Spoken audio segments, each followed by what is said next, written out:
Happy Halloween, you guys. Mouseketeer. I am hopping on for a couple of reasons. First, it's Halloween, so we need to talk about what can support your sugar cravings, or if you eat too much sugar, what we can use for that. The second thing is, you guys, it's Mercury in retrograde in Scorpio. So I wanted to give you some oil tips to support you for the next couple weeks while that is going on, because it could be kind of rough. So let's start first with Halloween. Happy Halloween. I hope you stay warm and dry. It is going to be horrible here. But I do love Halloween, and it's sort of like, feels like the end of fall for me and the beginning of winter. So I get excited, and I'm a Scorpio. This is my season, so I feel at home.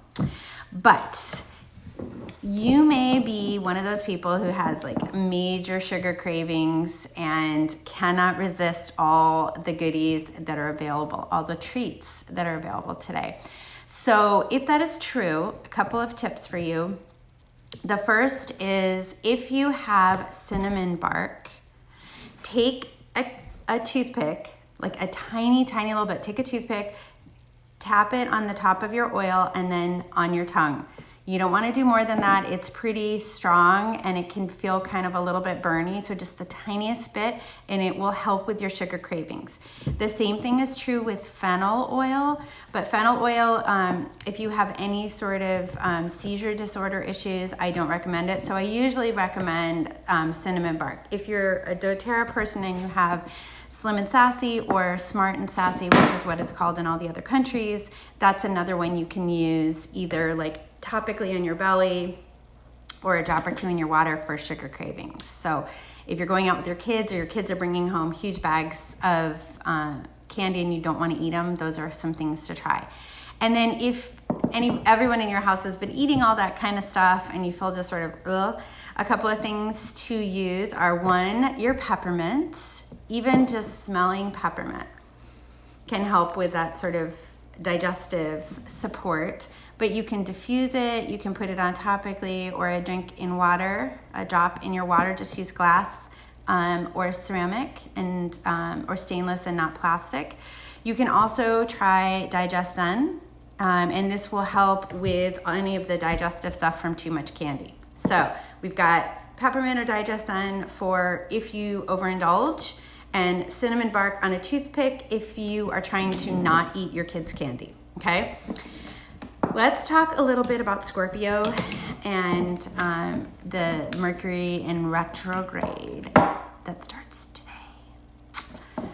So, Scorpio is an intense sign, unless you're a Scorpio.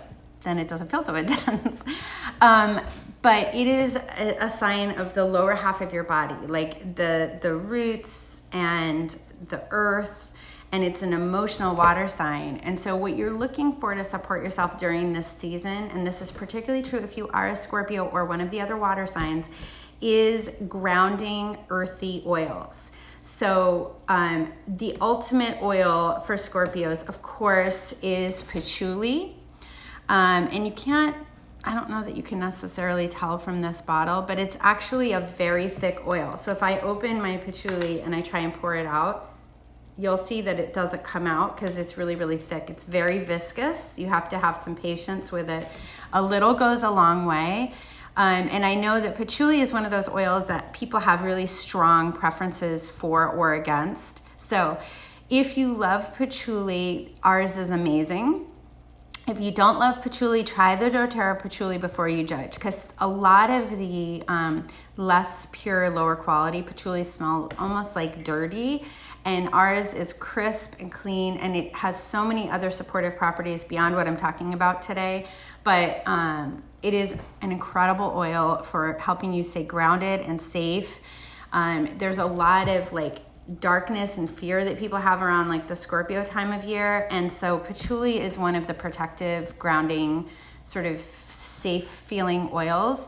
Any of these oils you can diffuse, or I recommend rolling or putting a drop on the bottom of your big toe and then also your heel. So patchouli, number one.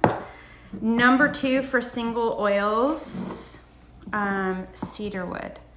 So if you don't have patchouli, but you're looking for something sort of like warm and protective and good for that Scorpio energy, cedarwood is another one to try.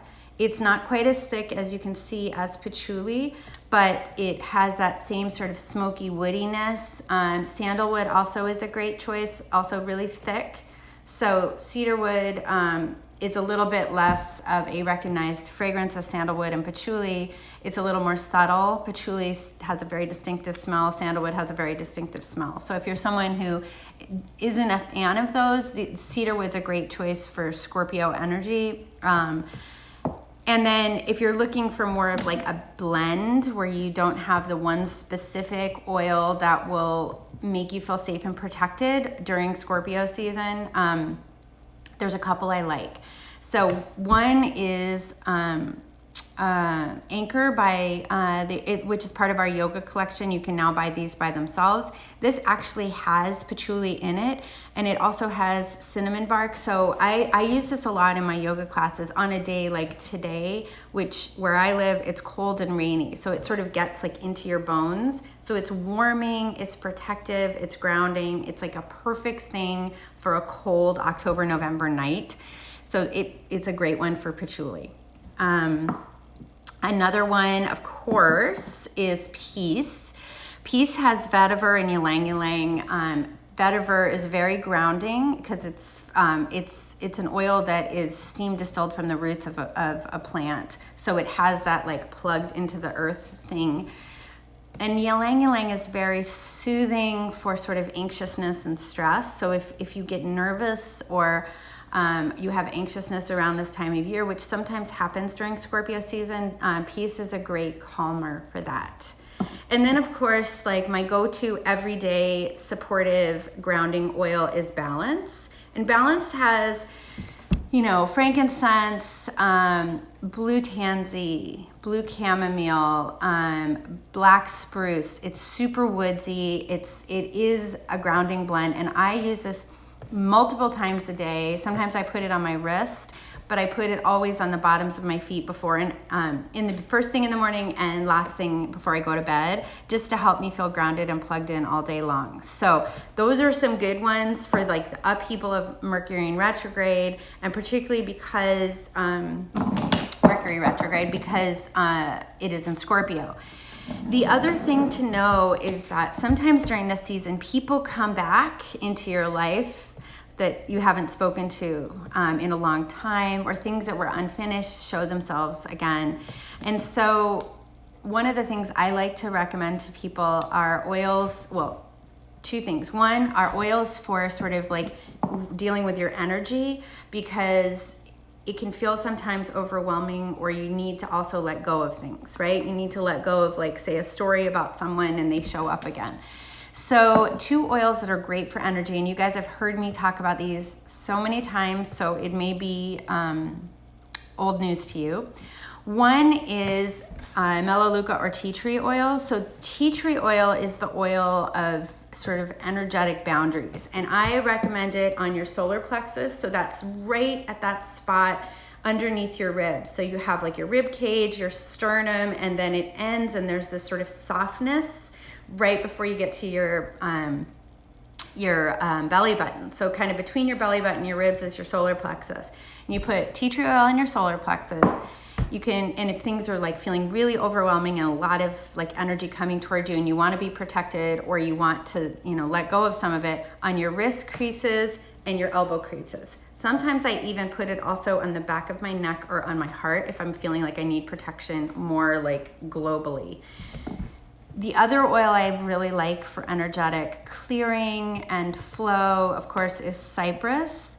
And so if you're feeling stuck, or you're feeling like too much is coming towards you and you need to let it go, diffuse cypress, put a little on your wrists, open the windows, let there be a flow of energy. I just actually am diffusing cypress right now, and it just reminded me I need to go open a window, because otherwise the energy is just swirling in this closed space. Finally, there can be things that come up, people from your past, stories from your past, things you still need to kind of review, and those can feel you know, you can kind of ache here. So oils that are supportive of the heart are things like rose and geranium, and I really love a blend called Forgive. It's got arbor vitae and bergamot and a lot of woodsy, bergamot's not woodsy, but a lot of the other oils in it are woodsy and sort of tree smelling. And it's a great one if you need to forgive yourself or forgive someone else. And a lot of times during Mercury retrograde, when those people come back and those things come back, it brings back feelings of guilt or anger or whatever. And so Forgive is a good one to have on hand. You can roll it on your heart, you can diffuse it. It's incredibly powerful. And if you're feeling nervous or anxiousness, it also is supportive for that. So grab yourself some woodsy grounding oils, put them on your big toe and the heels of your feet every day during this transition, and see if it doesn't help you a little bit stay more grounded. And then also back up everything. I'm actually going to the Genius Bar today because the shadow period of Mercury has been going on for a while, and we've already had one computer in our house die. So back up, back up, back up, back up. Okay? All right. Happy Halloween, you guys. I hope you have a great day. If you have any questions at all about any of that, send me a DM or message me or comment when I post this on Facebook. And bye.